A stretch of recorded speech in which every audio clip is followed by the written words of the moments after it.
When Katrina hit New Orleans, film crews left overnight. That industry swiftly found a new home in Northwest Louisiana. KTBS 3's Madison Edwards shows us how the storm of the century helped create a multi-million-dollar industry in Shreveport-Bossier. We really hate this happened to our sister city in New Orleans, but we were glad we were able to help them and salvage their projects. When film studios fled Katrina's aftermath in New Orleans, Shreveport answered the call to keep film crews in the state. Within days of the storm, phones were ringing nonstop. Shreveport's former film commissioner Arlena Acree and current commissioner Wade Marshall say it quickly became clear that productions were desperate to stay in Louisiana to keep their tax credits.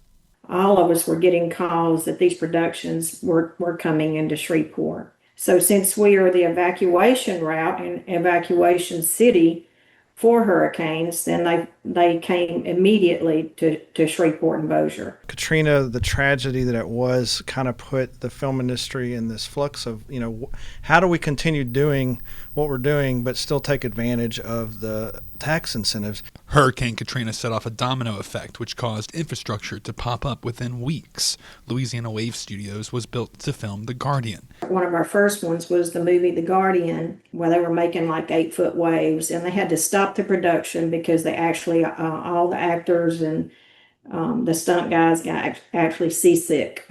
When Stageworks of Louisiana was built as the first soundstage in Northwest Louisiana, production ramped up dramatically.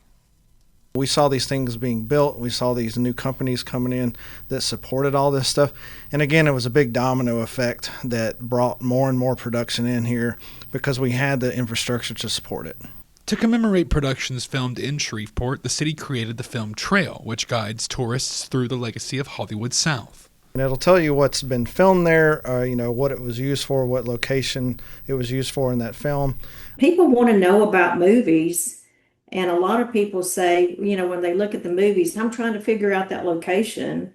Well, we knew just about every location because prior to the productions, we had location meetings. The Strand Theater doubled as the Apollo Theater in the film Soul Men with Bernie Mac. The Caddo Courthouse was used in the Michael Douglas thriller Beyond a Reasonable Doubt. And this lot had a house on it that was burned down for the HBO series True Blood. The KTBS 3 studio played a key part in the Gerard Butler movie Playing for Keeps. Butler played a former soccer star turned sportscaster. The romantic comedy included a steamy love scene on our news set. We need to revisit some of those trail signs because we never could keep True Bloods.